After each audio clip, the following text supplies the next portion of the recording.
não é? E nessa importância de presença, de convívio, de troca, de partilha. E isso a gente só consegue com o ensino presencial, né? O quanto é importante para o aluno essa vivência e convivência, essa troca com colegas, com professores e com a vida real. No hospital, na UBS, em todos os espaços de atuação. Então, a enfermagem é uma profissão que precisa, sim, de ensino presencial, sem dúvida. E o COFEM tem tentado barrar algumas instituições que, infelizmente, oferecem o ensino à distância da enfermagem. Né? Como a professora Lígia disse, né, nós lidamos com vidas, então a responsabilidade é toda nossa, enquanto estamos prestando cuidado. E eu, como professora de Fundamentos 1 e 2, eu inicio a prática com esses alunos, eu vejo o quanto que é importante, porque a prática ela é muito diferente do que está na teoria, do que está no papel.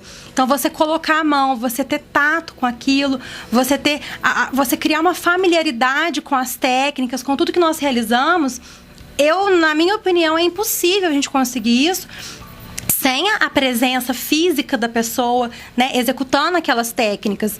Então, como o Corém, ele está mais do que certo, e nós, enquanto enfermeiros, nós devemos lutar quanto a isso, principalmente quanto docentes, a defender a ideia de que a educação à distância para o curso, não só da enfermagem, mas eu acredito que os cursos que abrangem a área da saúde, a maioria deles envolvem muitos riscos. Então, o contato, a presença física, ele é muito importante e deve ser repensado sobre essa o aprendizado, ele é um processo, não é? Então, o estudante de enfermagem, que ele precisa aprender esses procedimentos, precisa aprender essa assistência próxima, humanizada.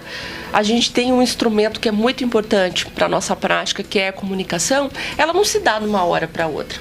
Ela se dá em processo, em todos esses anos de formação, e precisa haver o contato físico com o paciente. Ter essa conversa com ele, assistir, ver diversas realidades em que, claro, a gente vê a teoria na sala de aula, que nos dá um respaldo científico e um aprendizado, mas que eu preciso da prática para identificar e saber o que fazer. Né? Então, a prática, ela é essencial.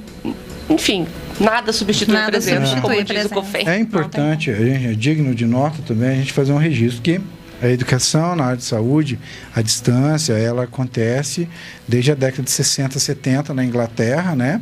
Mas ela acontece como um estudo teórico preliminar antes de você entrar na faculdade de medicina e ir para a prática. Então, às vezes o ouvinte ouve a gente fazendo essas colocações aqui e parece que a gente está desconhecido ou desconectado do que acontece no mundo. Também não quero deixar claro que eu, particularmente, não sou contra qualquer tipo de estudo por meio da educação à distância. Existem especializações que funcionam, sim, por meio da especialização à distância. Então, não estou generalizando de forma alguma. Estou falando restritamente da formação do enfermeiro na graduação. Pelo menos a formação básica dele precisa ter essa prática. Porque senão o menino que é campeão de futebol no videogame vai querer também jogar na seleção brasileira porque foi campeão no videogame. E essa habilidade motora... Grey's Anatomy, Grey's Anatomy. Ou o Dr. House, né? Ele vai ver lá o mal de... Bom, não é o caso. Ele já tem sua audiência, não precisa mais. Mas é claro, sim, que existe educação à distância com qualidade que funciona. Estamos falando da enfermagem mesmo. Tá bom. Só para endossar esse ponto, uma frase da Doris Daia, né? Ela diz o seguinte, aspas, não existe curso de enfermagem semipresencial pelo Ministério da Educação. Nossa luta é intensa para formar profissionais de qualidade, pois cuidado em saúde exige prática. Não precisamos de visibilidade nenhuma outra profissão tem esse número de profissionais. Fecha aspas. Exatamente. A Doris é uma grande lutadora e professora da defesa da enfermagem presencial, né? A Doris, não vou falar o sobrenome dela porque eu vou errar. Mas a Doris, ela é essa grande defensora e tem lutado, né, para que exista somente a enfermagem presencial. Certinho? Bom, já deram um sinalzinho, é lógico, um abraço para o Firmato, vocês que nos ouvem, mas estão aqui nos estúdios o Firmato e o professor Delcio também na parte de tecnologia e imagens, que a gente vai disponibilizar o programa na íntegra no canal do YouTube, no Olhar Fascica, lá no YouTube, entre hoje à noite e amanhã à tarde ele estará disponível. Meninas, nós temos 7 minutinhos para fechar o nosso bloco e nós temos agora essa questão da saúde, e eu queria fazer um paralelo, fechar os 2 últimos tópicos, a questão da assistência psicossocial, que eu sei que é bem badalado, e a questão dos grandes males que assolam a sociedade. Jogo para vocês aí essa questão nosocomial, não nosocomial, essa descentralização e os males que pegam para a gente. A gente pode, falando nos males, né, falar um pouco sobre o estilo de vida das pessoas, que quem está no topo hoje de morbidade, ou seja, causadora de doenças e mortalidade, são as doenças cardiovasculares, em decorrência, muitas vezes, não somente, né, dos estilos de vida. Então, de uma alimentação não muito adequada, de uma dieta que precisaria ser melhor para ele, ser acompanhada, de um estilo de vida sedentário, de pessoas que não fazem atividade física, né? Então, a gente tem visto, em decorrência desse estilo de vida, de pessoas cada vez mais com problemas cardiovasculares, né? E esses problemas, eles acabam acarretando, né, algumas complicações, como a obesidade, né, pela falta da prática de atividade física, né, pela uma alimentação não tão adequada. E esse sedentarismo a gente pode linkar com a atualidade que se vive hoje. Os jovens, eles estão cada vez mais interessados na internet, no computador, né? Eles não se vê muito mais a prática de uma atividade física.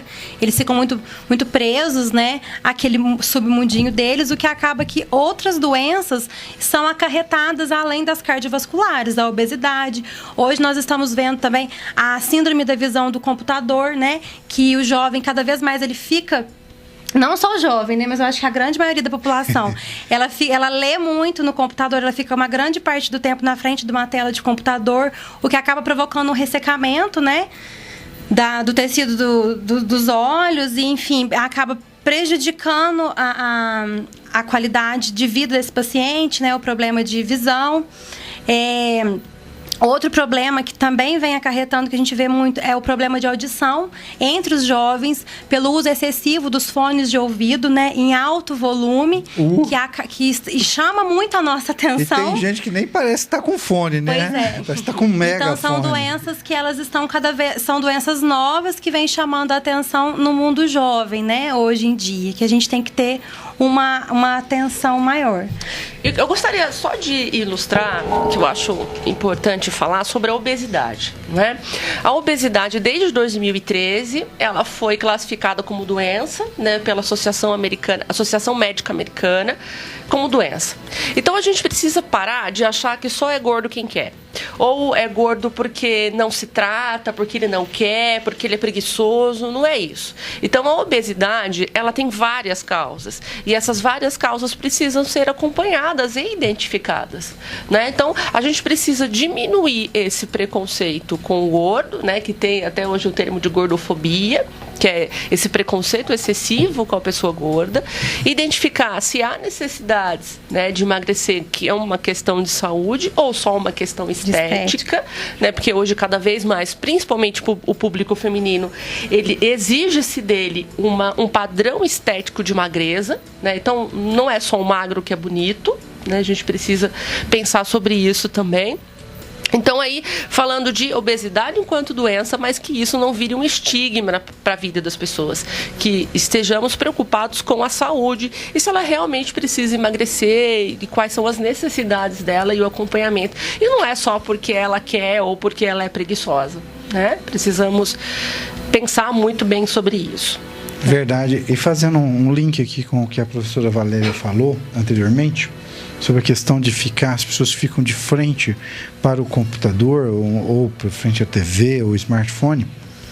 você repara que nessas pessoas eu ainda não tenho o resultado. Parece que tem um artigo que vai sair agora de pesquisadores correlacionando a alimentação, o excesso de alimentação de pessoas que estão de frente para telas luminosas.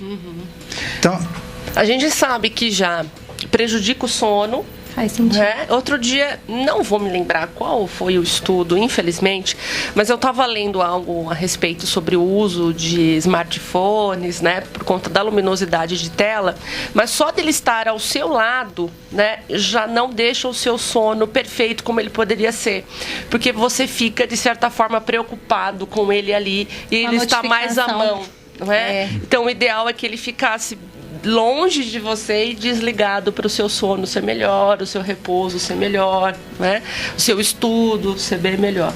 Então, ele tem essa característica, como a Valéria bem pontuou, dos olhos, de ressecamento, mas também tem outros prejuízos, né?